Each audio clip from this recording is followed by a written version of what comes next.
welcome again. Thank you for being here. As you saw, I mean, we'll be discussing Yemen. And as you all know, it's 7 years of uninterrupted conflict, which means, of course, that the civilians have suffered the most and are suffering the most. And it's an indefinite state of war with no clear way out on how to move forward. And that is exactly why, I mean, we are discussing here with Minister for Foreign and Expatriate Affairs from Yemen, Dr. Ahmed Awad bin Mubarak, and we'll be joined by Timothy Lenderking, Special Envoy for Yemen for the United States. And there is a lot to discuss about because there is a lot of suffering on the ground. So first of all, thank you for joining us. Also, now I see Dr. Lenderking and Dr. bin Mubarak, and I would start from you. 7 years of ongoing civil war, we just said. So I would like you to describe the situation on the ground, especially regarding Al-Hudaydah and Marib, where the fighting is still going on. And I mean, we have seen pictures, reports of famine, children. So what is your perspective? What is going on? Thank you so much. Allow me at the beginning to extend my thanks to my colleague, the Italian Foreign Ministers, Di Maio, and also for the Italian Institute for International Political Studies for inviting me in the 7th edition of Roma Dialogue, Mediterranean Dialogue. And I'm very glad also to be with the... Discuss Yemen without you would be impossible. So. Yeah. So, no, I mean, I'm also very glad to have, my colleague, my friend, Tim Lenderking, whom he, put a lot of his energy and the weight of the United States trying to resolve this problem. And I'm sure, with having him in this discussion, we will be able to explain a lot about the current situation in Yemen. No doubt, if you asked me these questions a few months ago, I would be more optimistic than now. At that time, there were many new elements on the table. A new envoy, the United States, the Biden administration, and they came and they put Yemen in their priorities. Everyone is tired. Inside Yemen, there is real will to end the war. And there were a very practical proposal on the table, starting with ceasefire. Some economical and humanitarian arrangement, returning back to the table, the Omani rules, so many pieces, and that increased the expectation, and everyone think that it's the time to end this war. Unfortunately, the response from the other side, mainly from the Houthis militias, was totally negative. They total refusal for all this proposal. Even they escalated their military aggression in Marib and lately also in Hudaydah. So now there is a military escalation everywhere. I don't want to discuss its consequences, which is the humanitarian tragedy that the ordinary people, the Yemenis, are suffering. Add to that the COVID-19 and the economical challenges.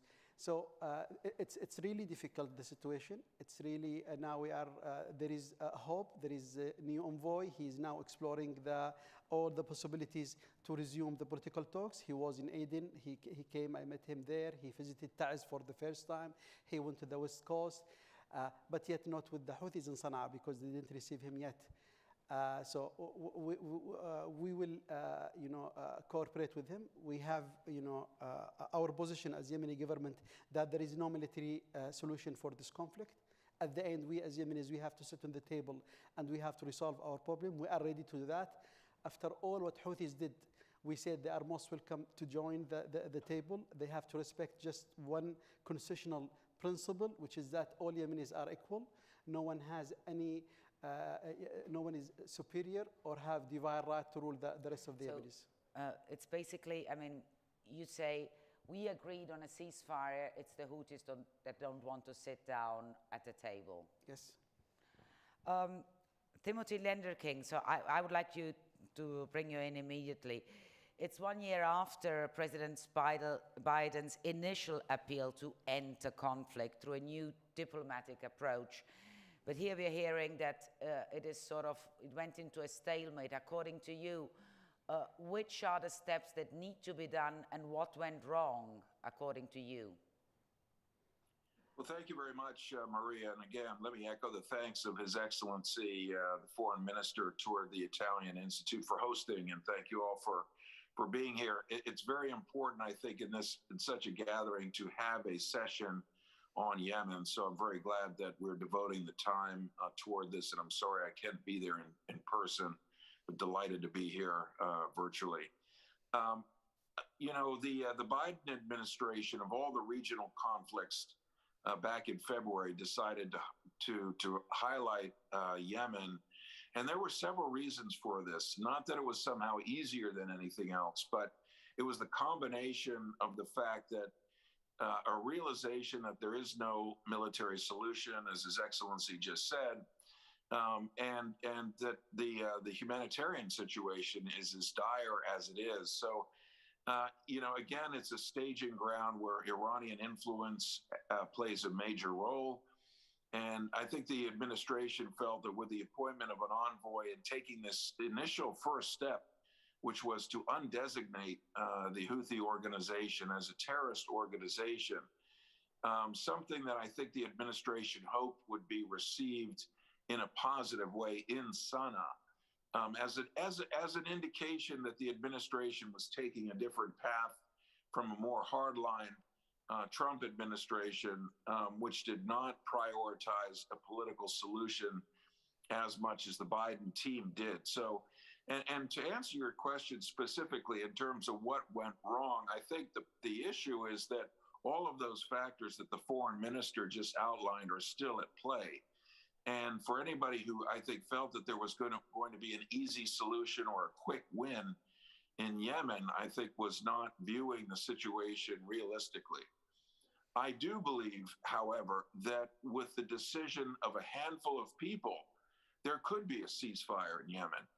And there could be more traction on the humanitarian situation, because I think as the donors feel some reluctance to continue to fund humanitarian and development operations in Yemen when there isn't a discernible political track that is yet emerged. I do think there are a number of things in our favor. As the foreign minister pointed out, there is a willingness on the part of the Saudis. They declared a ceasefire, their openness to a ceasefire back in March. I think the Yemen government is keen to support that. There's been a lot of movement of fuel ships through Hodeidah port, which has eased the humanitarian situation somewhat. We'd like to see all of those restrictions lifted. But I have to agree that the other side has been more intent on pursuing a military solution. And if you look at Marib, which is something that you highlighted right at the outset, Maria, there is an ongoing offensive there. And it's clear that the Houthis intend to try to bring down the Yemen government. The Iranians, I believe, would like to see the same. And so the international community has really tried to draw a line here and say the Marib offensive should stop, that if the Houthis are serious about peace, which many of their statements suggest that they are, but then when you look at the actual situation on the ground and how they continue to pursue this offensive, it speaks otherwise. And there's a lot at stake here. I mean, not only sort of stability of North Yemen, but the large internally displaced population, which has already fled other areas of the conflict to come to Marib and is now under essentially daily attack by the Houthis. So this is an important centerpiece of the whole effort. But I urge you not to be quite so pessimistic, and others. I think that in 2022 we're going to see better progress as these issues get defined more clearly, as the UN envoy comes on board, and as U.S. efforts continue in support of a peaceful resolution. Yeah, I want to follow up on what you just said, because, I mean, here there are two governments that have been, let's say, I mean, we as journalists have always defined this war a proxy war. meaning that Saudis and Iran are involved in it. So does a ceasefire necessarily have to go, I mean, one has to bring at the table also Riyadh and Tehran, and is that the problem, that it doesn't come to, that the Houthis don't sit down? Because probably you say Saudis and the Yemeni government are ready to sit at the table, but probably Iran is not yet ready, or there's something else at stake. Could that be the case? And that's a question that I pose to both, first to the minister and then to Timothy Lenderking. Minister, please. I think part of the solution is to understand the nature of this conflict, because sometimes, I mean, looking to the conflict in Yemen just as a proxy war and not understanding the internal factor of this war, I think this narrative is some of the problem. You know that Houthis occupied the capital in September 2014. Months before that, they start, marching from Sa'da to the northern governorates. In March 2015, the Saudis interfered in Yemen. So after 7 months, after the Houthis occupied the capital and they marched toward the south, they airstrike the palace of the president. They put the entire government under home arrest. So it was internal conflict for months, and Saudis was out of. That was some years ago, but I mean, we had a Saudi-led coalition. No, it's important to know that, because now, if we now say that the Saudi will get out of the scene, that will resolve the problem, will not resolve a problem. Houthis will not stop. No, I said that one has to bring all the parties at the table. Well, this is not the first time we call for ceasefire. I mean, in Stockholm in 2018, the entire world supported Stockholm Agreement in 2018, and we agreed on ceasefire in Hodeidah. Since 2018 up to now, according to the reports, Houthis violated the ceasefire, 30,000 violations against the ceasefire. And that Houthis, they were and they agreed on the agreement. In the current one, the Iranian, they announced that they're going to support any peace process. Houthis, we have to understand whom Houthis are and what are the source of their ideology. Our problem with the Houthis, not that we are not accepting them as a faction in the Yemeni society. We had 4 rounds of talks with Houthis, and in every round of talks, we discussed with them ceasefire, truce or ceasefire. We discussed with them economical and humanitarian arrangement. Every time we discussed these issues in Kuwait, we agreed on them in details. And on why didn't it come? Well, why did it break down? What was the point? One of the main problem, it's ideology, because they believe that they are superior and they have divine right to rule Yemen. So this is rooted in their ideology. So it's a cultural problem. It's a religious, sectarian ideology. Believe that they are superior than the other Yemenis, and they are not accept. Our condition is our prerequisite is very simple, that they have to respect that all Yemenis are equal. If they accept that, we don't have problem at all with the Houthis. So how do you deal with that, Dr. Lenderking? But if you allow me, this is one of the issues. The other things is the negative Iranian rule. Iran is using Yemen as a bargaining chip, and they want to get something in Yemen while they are, negotiating in Vienna and in the other files. So it seems to me that it is still far apart till you sit down on a table and agree on something. Because a cultural problem can be very easy or even very, very difficult to overcome. We sat different time. We sat together different time. Dr. Lenderking, I want to pull you in. What do you think about this? I mean, we just heard that one of the problems is a cultural problem. The other one is, of course, Iran. There are 2 tracks that have to be worked on, at least with this conflict, Maria. One is, as the minister said, there is an internal Yemeni conflict, and that will have to be dealt with primarily by Yemenis themselves. And if we look back to previous models of Yemeni engagement, good things can happen, progress can be made, and ultimately, this is Yemeni, the country that belongs to Yemenis, and they should be the ones deciding their own future. But there are obviously external elements, and it's not just Iran and Saudi Arabia. There are other Gulf countries who have a stake in the outcome. The minister mentioned the Omanis. It's a neighboring country. The Omanis have a huge stake in what happens in Yemen, and a stake to ensure that further division of the country doesn't happen. With regard to Iran, I think there is discussion about to what extent the Iranians could be involved in a resolution of the problem. And I think from the United States point of view, we would welcome that if we felt that Iran were prepared to play a constructive role. And thus far, we haven't seen that. We've seen arming and training of the Houthis, and also there was an Iranian attack on Saudi Arabia a couple of years ago on the oil platforms, which they then blamed on the Houthis.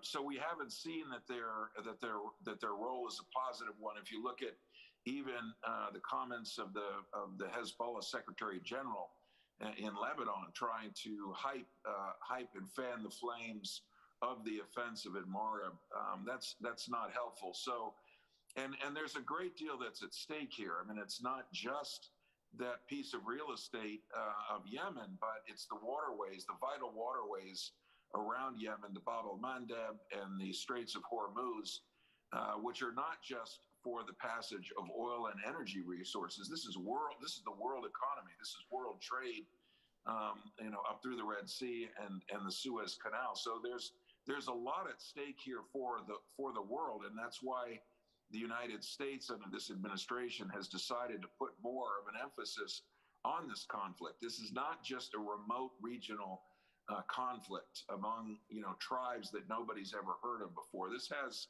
real stakes for the global economy. Not to forget the fact that there is an Al-Qaeda presence and an ISIS presence in Yemen as well that must be addressed. Well, that's interesting. I mean, so Yemen is vital for the economy, so also for the United States and for the world. So that's it is, as you said, not some faraway conflict between some tribes, but it is at the center of trade routes that could affect the whole world. So for the Biden administration, how important is Yemen? And I mean, Biden took a completely different standpoint than his predecessor, Trump. I mean, he wants a diplomatic approach. I mean, so America stepped out of the Saudi-led coalition. It is not anymore engaged on a side, but it wants to broker a ceasefire. So what does Yemen mean for the U.S.? Those factors that I mentioned are very much, very much at the heart of it. I think there are implications, as I say, for these vital waterways for the world economy. There is a terrorist element there, Al-Qaeda. That element has struck at the United States before. If you look at the USS Cole back in 2000, and there's been a history of Al-Qaeda elements wandering around and seeking refuge in Yemen. So that also has to be dealt with. And I mentioned the ISIS piece as well. I think that needs not to be forgotten. And then on top of that, as the minister notes, there is this warfare that involves several regional countries. And then I think, lastly, and what is a very important priority for the Biden administration is addressing the humanitarian situation. So yesterday I met with David Beasley, the head of the World Food Program here in Washington, and we talked about, with all the other priorities that are surging into the front lines of the world humanitarian community. You've got Afghanistan, of course, trending very badly. The Ethiopian conflict, which also has huge implications for the Horn of Africa in terms of displaced people, in terms of destruction of infrastructure, possibly flight of refugees, etc. And I urged him, and I know this is an open door for the head of the World Food Program, but we cannot forget about Yemen. And that's also a message for the donors who are being pulled in many different directions, asked to support this conflict and so forth. Let's not forget Yemen. its very urgent and vital needs with food insecurity, with internal displacement, with damaged infrastructure, and as the minister said, COVID, on top of all this. So you won't see any retreat from the United States in terms of our commitment to resolving this crisis. You won't see any, movement toward China of resources that we need for resolving this conflict. So we're all in. Well, I wanted to ask you both, how important would you think that the UN, the Human Rights Commission, they wanted to to have an investigation on human rights violation in Yemen. And this commission has been voted out. There won't be any. Would it have been important if it would have been in place? Or, would it have been putting a ceasefire negotiation closer, putting all the things on the table, being frank about what is happening or not? Because The Guardian published a few days ago a report citing UN sources, and it's a pity that we don't have the UN envoy for Yemen. I would have asked him, saying that there has been quite some pressure done by the Saudis to vote against this commission. But according to you, would this commission have brought peace talks closer or not? I ask you both.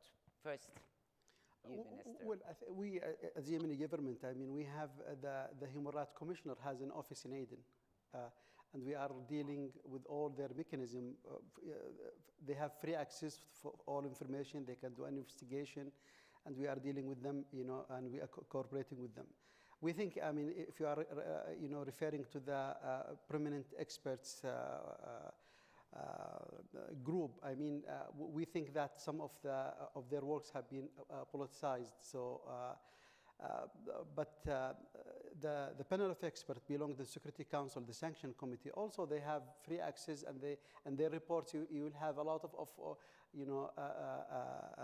records about the human rights violation. And we, as Yemeni government, we received them several times, 4 times. They were in Aden, and they visited certain governorates in Yemen.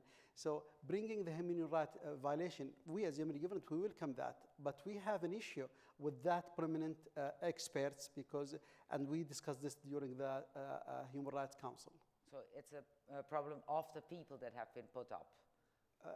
The mechanism itself, because because in Yemen we have our own internal mechanism, also supported by the Human Rights Council, and the only country which we have international and local mechanism competing and fighting each other in Yemen, and we said that is not a good model. Let's find a model or a new modalities where we can benefit from the international inputs, but also for having sustainable mechanism protecting the human rights in Yemen for a long time and sustainable procedure. Let's get these modalities. That was our main observation.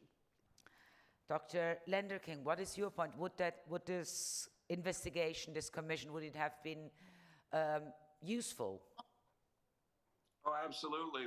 We do feel it would have been a group of experts, as the minister referred to. We thought it was a mistake that that there were such votes against its existence, and we'd like to see it reinstated. Obviously, when we're talking about accountability in this conflict, there is accountability on all sides that needs to be upheld. And so, when we talk about human rights concerns, and we write about this in our annual human rights report, there are human rights violations on all sides, and they do need to be documented, and they need to be worked on, not just documented, but there need to be efforts that work to ameliorate and mitigate these problems.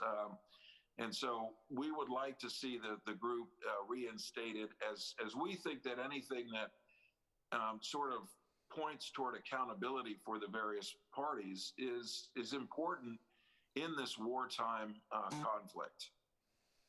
Well, yes, that is probably, the most difficult part, how to bring both parts to agree on, because war, human rights violation usually, in all the conflicts I've watched and I've been into personally, you see them on both sides. But to bring both sides to agree, that's rather difficult. But now I'd like you to ask you both. I mean, there is a real emergency regarding civilians that in Marib are under attack now, but especially children, malnutrition, that has been documented throughout the years. As a government, I mean, what are the steps, the short-term steps that you are able to do? What are your requests, I mean, to bring food to the children, to the women, to the people who need it? Because that is, I think, the urgency at the moment. Yeah, well, you know, this is a man-made. This is, you know, I mean, this is not because of natural disaster. This is, if we didn't fix the source of the problem, and then we will keep having this problem. Now, 7 years we are discussing, we are prolonging the conflict and trying to follow and deal with its consequences. For me, tackling Yemen just from a humanitarian perspective and ignoring the other, it's prolonging the conflict. No doubt that there is, you know, a difficult situation in Yemen, but there are many reasons for that. And this is, we used to say that, but now it's the international reports who indicated that. Looting the aids by the Houthis, this is World Food Program. For the first time, David Beasley in Security Council, he mentioned that. An underfunded, you know, budget for the humanitarian response plan. I mean, the international community has to, you know, funded this response plan to enable the INGO, the International Humanitarian Organization, to do their duties in Yemen. Speaking out about all the violation against the unfair distribution of aids, not having access to the international humanitarian in all the areas controlled by the Houthis. In 2018, when we signed the Stockholm Agreement, main part of this agreement was lifting the siege in Taiz. Taiz is the most populated governorate in Yemen. Now, 7 years under siege, people are dying there. For the first time, David Grisley, the humanitarian, the UN humanitarian coordinator, he paid his first visit a few months ago, and no one is talking about that. So, if you want to improve the situation in Yemen, I mean, we have to identify the main problems. You know, in the areas controlled by the militias, most of the public servants, they are not getting paid. They are not getting salaries for months, not because there is no supply of food in the market, but because they are not able to get this food. It's not a matter of availability, but it's a matter of affordability. So, I mean, put all these issues together. If we can do more in these issues, I mean, we can deal with the urgent and immediate issues. This is one. Secondly, Yemen doesn't need just relief, just basket food. Without supporting directly the Yemeni economy, the central bank, I mean, you know, the Yemeni real is losing its value. So even if you pump millions of dollars and the Yemeni reals keep losing its value, the purchasing power of the people, the resilience of people will be very vulnerable. So now we have a government who's functioning from Aden, in Yemen, close to the people, needs to have direct support. What is the government doing, I mean, to address this? Because, I mean, you have to give answers also to your people that need jobs, food, and a vision of a future, because that is a trust building. Well, you know, first, I mean, forming the government from all walks of all the parties except Houthis, functioning from Aden, doing some economical reform, anti-corruption procedures we already started and announced, dealing with the international community, providing services. We improved many of the services. Free access for the INGOs. We are working hard, you know, to send this message to our people, because our people need to see their government close to them, functioning, you know, from their interim capital, trying to resolve the problem.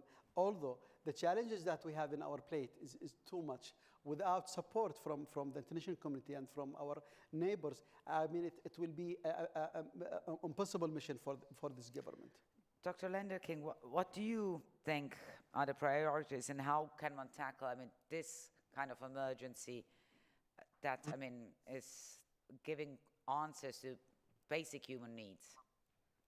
Well, certainly the civilians are bearing the brunt of the conflict. There's no question about that. They're in the crossfire, and there has been too much disregard of civilian life here as the war has progressed. And by the way, I would also add civilians inside the kingdom, because the kingdom of Saudi Arabia, because there have been some 375 cross-border attacks so far this year by the Houthis. Some of these are clearly aimed at civilian targets. I mean, the airport in Riyadh, the airport in Jazan in southern Saudi Arabia. I mean, these are civilian, as part of civilian infrastructure. And we all fear that over time there will be a mass hit on civilians inside Saudi Arabia. So that's another factor that we bear in mind as we, as American officials, look out for the welfare and safety of 70,000 Americans who live inside Saudi Arabia. So there's that dimension as well. The minister is absolutely right to highlight, I think, the dire economic factors. And when I was with him in Aden 3 weeks ago, this is a key element that we talked about with him and the prime minister, the importance of economic support for Yemen. The civilian salaries, as he notes, that have not been paid. This is a huge issue. And so Yemen does need economic support, stabilizing its currency, helping stabilize its financial institutions, the Central Bank of Yemen. These are, I think, central parts, and would make the provision of humanitarian aid a more stable proposition. I'm very, very glad that the United States is a leading donor on the humanitarian side, more than $4 billion that we've given to Yemen since the conflict began 7 years ago. I also know that ourselves and other donors would feel much more confident in the impact of our humanitarian contributions were the economy to stabilize. So this is an urgent situation. And lastly, we have to make sure that civilians are able to be reached by the humanitarian aid, and that there is no obstruction. We've had serious issues dealing with the Houthis on this issue over the last couple of years, where they have put down impediments and obstructions to the provision of aid. Some of those have been eased, I'm glad to see, but it's really important that everyone make the distribution and the monitoring that goes with it a key element of the humanitarian piece. So we would like to see this. And lastly, borders, ports, airports need to be open in Yemen so that vital commercial supplies can continue to move throughout the country. Minister, could you outline what are the main problems that, I mean, aid is coming. What are the problems that your government faces in distributing the aid so that this aid really reaches the people? Because that is one of the main problems, that it doesn't reach all the people, that in the government-controlled areas. No, in the government-controlled area, I mean, there is no problem. And I had meetings in monthly basis with the INGOs. We don't have real problem, either logistic problem or structural problem in distributing the aid. There is underfunded programs in many areas. Give you an example in Marib. Marib, at the beginning of the war, it was hosting just 350,000. You know now how many people are living in Marib? 4 million. Within 5-6 years, all the families, all the people in the areas controlled by the militias, they fled from these areas because they face problem to Marib. So in Marib now, we have not less than 2 million IDPs living in camps and the others inside the city. So there is huge needs in these areas. While if you see how many INGOs are serving those people or providing them with the aid, very little. So we want to increase the presence. It's a problem of funding. Funding, increasing of the numbers of international organizations. This is one. Secondly, the problem that we are facing in Marib. Marib is now under attack. Marib is heavily populated. Yemenis, you know, in Europe, you don't have that much refugees from Yemen comparing to the other countries, because Yemenis still hope tomorrow will be better, and they manage to escape from a city to another city. Now Marib, it became last heaven. If Houthis storm the city, will be the real disaster, because Yemenis first will lose hope. This is their last heaven. I'm very afraid from this scenario, and this is one of the issues. As we are now here in the Mediterranean dialogue, we have to emphasize and focus on these issues, because this is one of the mutual interests that we have to pay more attention, not by saying, well, what's happening in Yemen will not affect this part of the world. Secondly, we have very important issues concerning the environmental security, which is the sulfur tanker. You know, more than 1 million barrel of oil in a very old tanker, potential international risk.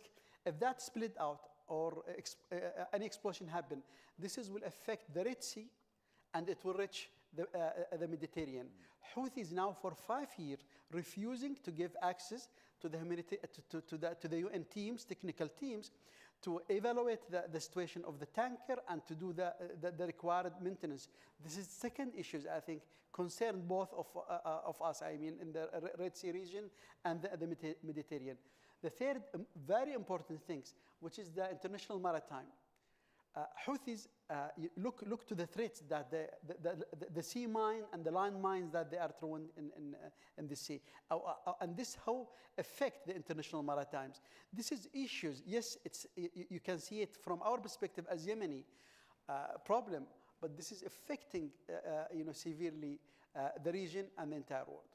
Well, you pointed out, I mean, that Marib is crucial. So it is as if you were saying, I mean, we can't come to a ceasefire till the situation in Marib has been, there is an end to the war, the conflict in Marib. And at the moment, do you see it possible that Marib's conflict can end through diplomatic talks, or it will be fought on the ground? What do you think, Minister? I think, if there is a will, we can reach ceasefire tomorrow. Yeah, of course, but if there is the will, peace can happen tomorrow in the world. But there is a party who refused Okay. to do this. For me, Marib is a cornerstone. If the fighting continue in Marib and Houthis think that they can make a military victory, will collapse the entire peace process, and it will have very negative impact in everything. How worried are you, Dr. Lenderking, about that Marib could bring things to topple if it's not, there's no diplomatic solution to it? Well, we do, publicly, as I've mentioned, we really, and many other countries, by the way, this is a united worldview. I think if you look at the P5, you look at the UN Security Council statements that it has issued about Marib, there are only two countries, I think, that want to see, or one, that's Iran, that wants to see, this offensive perpetuated. So the Houthis are really going against the current of world opinion here. And this is seen as sort of a test case here of Houthi willingness to, move away from a military solution into a political solution. They've been talking about and pursuing Marib for a long time. It's not just this year, but it was last year. But there are renewed offensives here, and they're pursuing it very vigorously now. We have indications that they have no intention of stopping. By the way, they're taking casualties at twice the rate of the other side. And they're, recruiting young men from the villages, often through intimidation and pressure. The Houthis control about 80% of the population of Yemen, so they have a supply of the population that they continue to forcibly recruit. And of course, the battle is tinged with these sort of messianic pronouncements rooted in Islam and the history of Yemen as a way of inspiring people to continue to fight. but it is very costly for the Houthis, and by extension, it's very costly for the Yemeni people to be recruited into this effort and sent to the front lines. And then the Saudi-led coalition is there. This is really a point where if everybody's serious about de-escalation, it should happen here.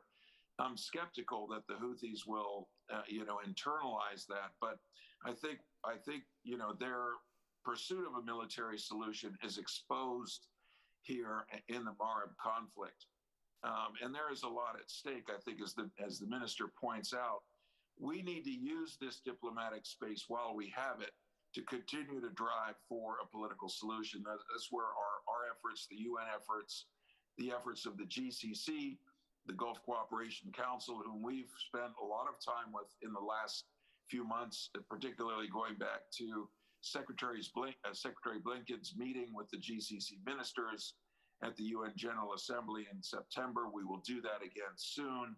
The GCC has a role here as a regional center that is getting back on its feet after 4 years of rift and reuniting, and can play a helpful role. All by which to say that the international community, I think, should continue its efforts to push for a political solution, which means the end of the offensive at Marib. Well, I do gather that you're rather worried. Dr. Mubaarak, how worried are you? Because I think there's a lot at stake exactly now in Marib. Do you think that it will come to a ceasefire or not? Because I do think that we only have few months ahead to see if it can come to a ceasefire or not. Do you agree with that? I repeated that our aim. We are very keen to have ceasefire. We are also very confident that we can defend Marib, our troops, our tribes, resistance elements there. Marib, it can be turning points, in this war. Houthis, since the beginning of the war, every time they announced that next week they're going to storm and enter the city, they didn't succeed. But yet, our problem is with their illusions. They have this kind of illusions full with ideology. For that reason, they don't want to stop. You know why? Because they didn't, there is no real interest for them for peace, because they want more time. He just mentioned that the numbers of kids that they are sending them to the front line.